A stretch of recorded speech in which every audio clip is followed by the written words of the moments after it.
sen çekersin. Bütün şey.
Ben bu işi yıllardan önce rahmetli abimden öğrendim.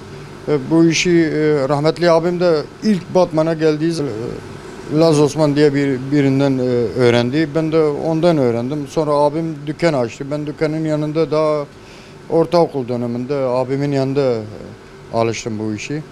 Yıl olarak aşağı yukarı 42-43 yıl oldu yıl olarak. Öyle devam etti. İlk geldiği zaman bir tek Laz Osman dükkanı vardı Batman'da.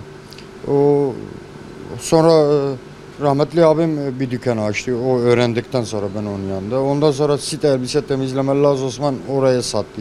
O öğrendi onu. Öyle artık bizden öğrenen veya sit elbise temizlemeden öğrenenler öyle Batman'da kuru temizlemeyi artık başka öğrenenler öyle öğrendiler yani. Bir Laz Osman vardı. Laz Osman'dan sonra biz artık öğrendik. Temizleme olarak açtık, evet. O zaman işler, o zaman dünya kadar iş vardı. İnsan gece gündüz çalışıyordu o zaman. Çok süper işler vardı. Şimdiki gibi iş kalmamış. Yani eskisi gibi iş kalmadı. Şimdi her tarafta kuru temizlemeci olmuş, her tarafta şey olmuş. İş kalmadı. O zamanki iş çok vardı ama şimdi yok.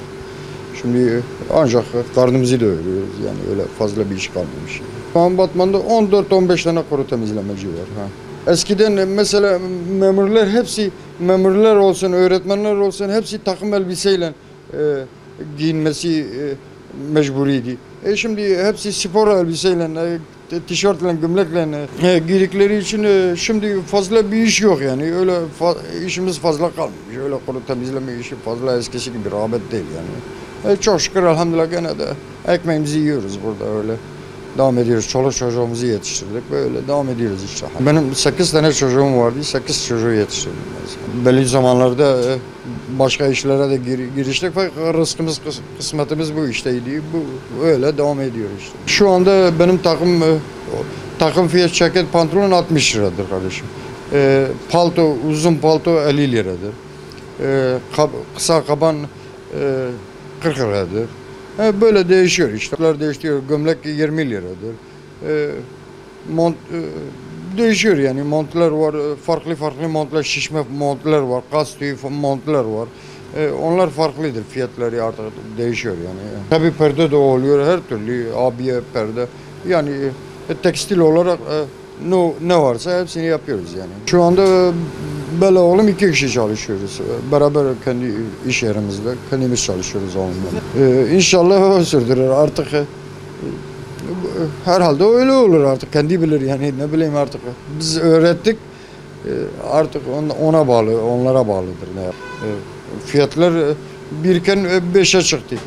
Yani bizim ihtiyacımız diyelim askı öyle, jelatin öyle, size diyeyim ilaç öyle, kuru temizleme ilacı 4'e 5'e katlandı. Her şey öyle ama bizim fiyatlarımız hala öyle birken 20 kuruş fazla atıyoruz.